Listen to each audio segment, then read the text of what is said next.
CHPV virus. काय आहे CHPV? Chandipura virus. गुजरातची ही न्यूज तुम्ही बघितलीच असेल. साधारण 22 मुलांना या चांदीपुरा व्हायरसमुळे आपला जीव गमवावा लागलाय आणि शिवाय याहीपेक्षा जास्त नंबर वाढण्याची शक्यता वर्तवली जाते आहे. काय आहे एक्झॅक्टली चांदीपुरा व्हायरस?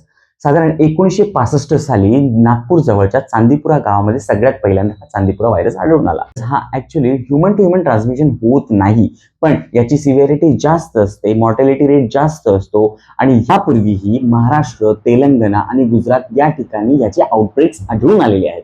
म्हणून गुजरातची ही सध्याची न्यूज आपल्याला अलर्ट करते. याच्यामुळे आपल्याला काळजी घेणं गरजेचं आहे. आणि शिवाय हा लहान मुलांमध्ये, साधारण 15 वर्षाच्या लहान मुलांमध्ये हा जास्त प्रमाणात आढळून येतो.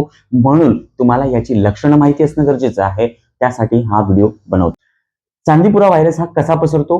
हा सँडफ्लाय, फिमेल सँडफ्लाय स्पेसिफिकली वालुकामय प्रदेशामध्ये सापडणाऱ्या ह्या माशा ज्या असतात यांच्याद्वारे याचं ट्रान्समिशन होतं.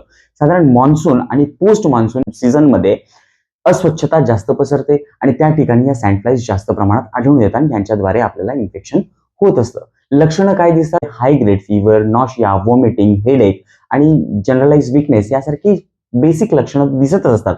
पण सिव्हिअर कंडिशन्समध्ये ॲक्यूट एन्सेफलायटिस म्हणजे तुमच्या मेंदूला सूज येण्याची शक्यता असते, ज्याच्यामुळे तुम्हाला ड्राउझिनेस, ऑल्टर्ड सेन्सोरी, कन्फ्युजन वाढणं आणि इव्हेंच्युअली सीजर्स म्हणजे आकडी येण्याची शक्यता असते आणि कोमामध्ये जाऊन पेशंटचा जीव गमावण्याची शक्यता जास्त असते. काय करायला पाहिजे? अवॉइड करण्यासाठी नेटचा वापर जास्त करा.